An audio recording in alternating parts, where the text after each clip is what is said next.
Good evening all of you. स्वागत है आप सभी का हमारे YouTube channel zone of life science में। तो आज के सेशन के अंदर अपन डिस्कस करेंगे important 20 questions of cell biology.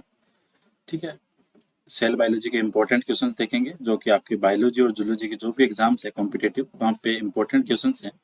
Playlist बना रखी है अपने सेल बायोलॉजी क्वेश्चंस की, वहाँ पे एक वीडियो ऑलरेडी अपन ने अपलोड किया है, वहाँ पे अपन ने 25 क्वेश्चन सोल्व कर रखे हैं। या सेकंड पार्ट है एमसीक्यू का, जो सेल बायोलॉजी का पार्ट है।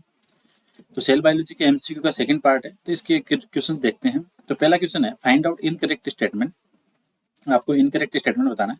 यूकैरियोटिक सेल है वो मेम्ब्रेन बाउंड न्यूक्लियाई, सही बात है। यूकैरियोटिन के अंदर जो न्यूक्लियाई और ऑर्गेनली है वो मेम्ब्रेन बाउंड होगी, लेकिन प्रोकैरियोट में ऐसा नहीं होगा। तो फर्स्ट तो सही है। Second, nucleus is the main arena of cellular activities in cell. Cellular activities के लिए जो मेन एरेना होगा, जो मेन एरिया होगा, तो वो होगा न्यूक्लियस, नहीं वो होगा आपका साइटोप्लाज्म। ठीक है, इसमें साइटोप्लाज्म होगा जो मेन एरेना है।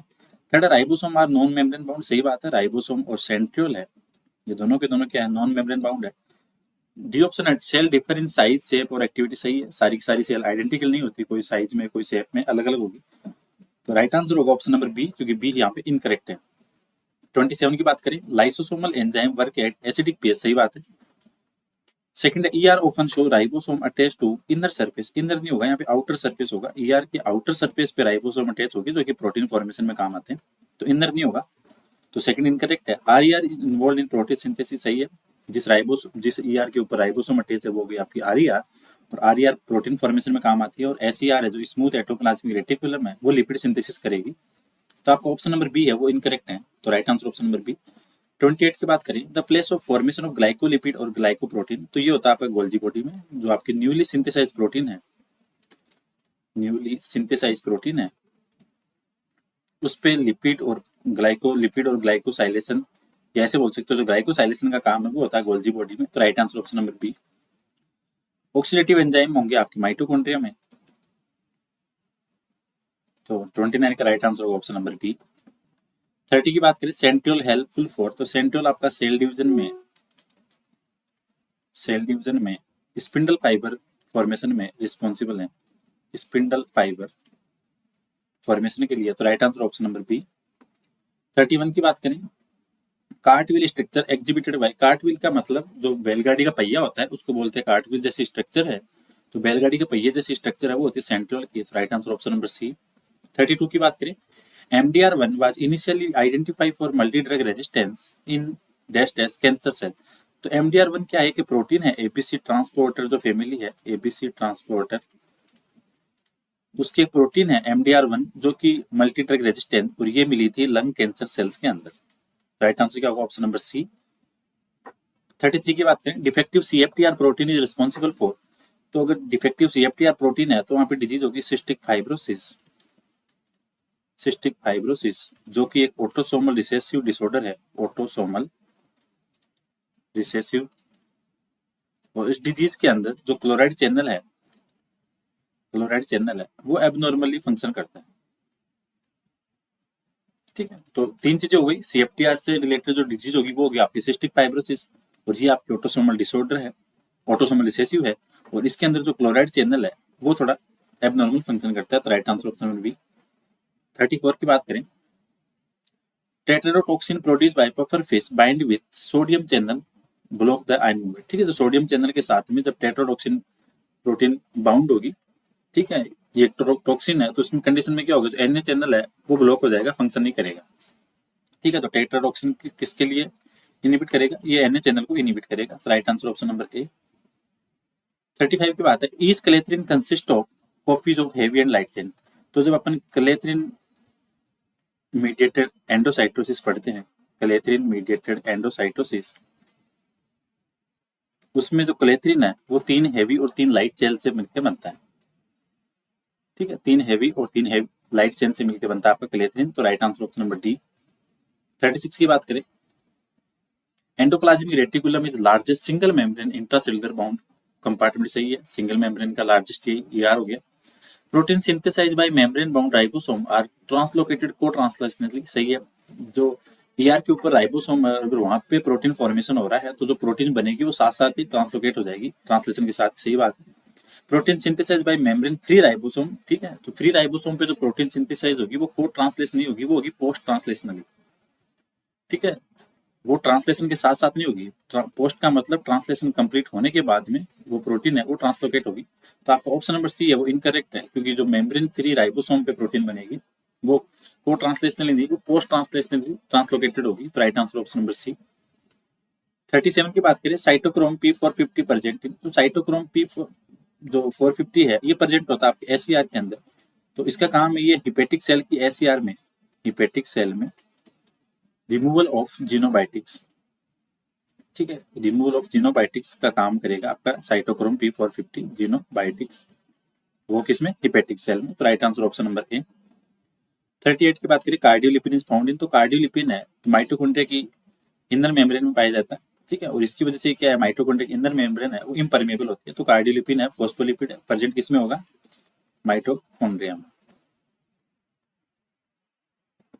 ठीक है। 38 का right answer option number D. 39 की बात करें, हाइड्रोजिनोसोम्स इन सम प्रोटिस्ट वर्क लाइक ऑर्गेनेल, तो हाइड्रोजिनोसोम क्या है, हाइड्रोजिनोसोम है ये प्रोटिस्ट, कुछ प्रोटिस्ट है वहाँ पे माइटोकॉन्ड्रिया क्या है, अब्सेंट है। और कॉमन सी बात है, जब माइटोकॉन्ड्रिया एब्सेंट है तो वहाँ पे एटीपी फॉर्मेशन किससे होगा, तो माइटोकॉन्ड्रिया की सिमिलर स्ट्रक्चर होती है, सिमिलर स्ट्रक्चर होती है, ये भी डबल मेम्ब्रेन बाउंड होगी,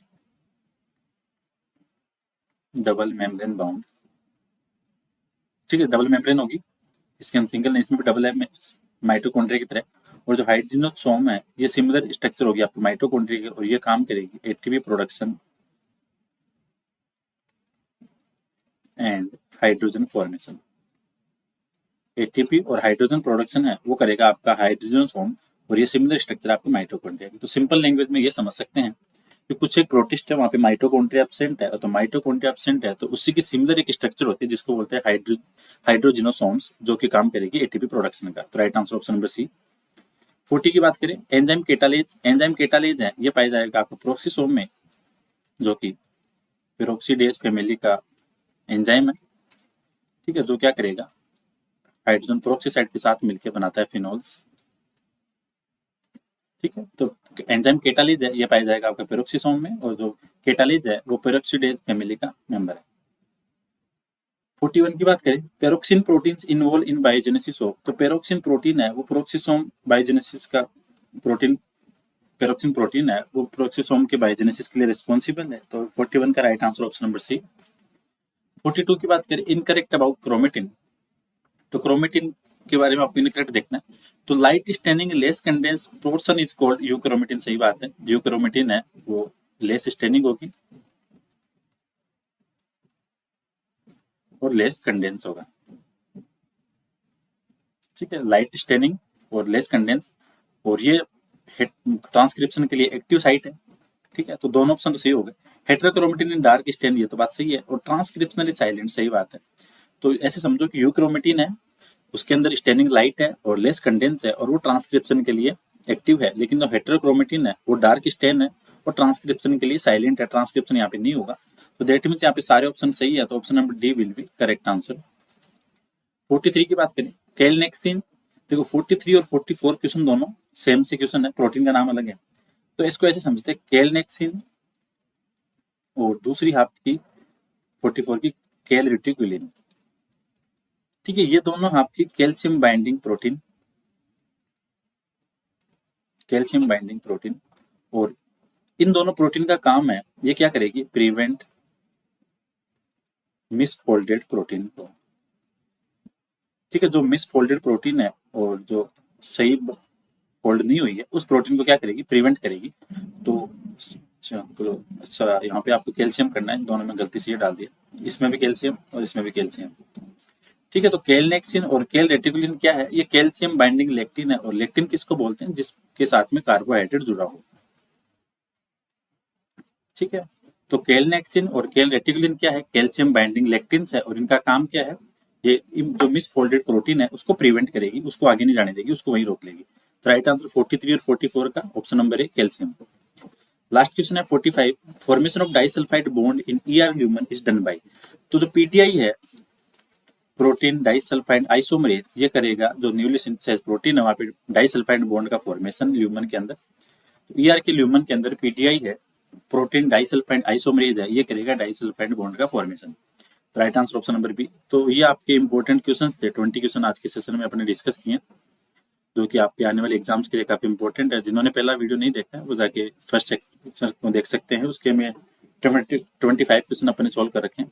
ठीक है, तो मिलते हैं नेक्स्ट क्लास में। Thank you so much for watching this video.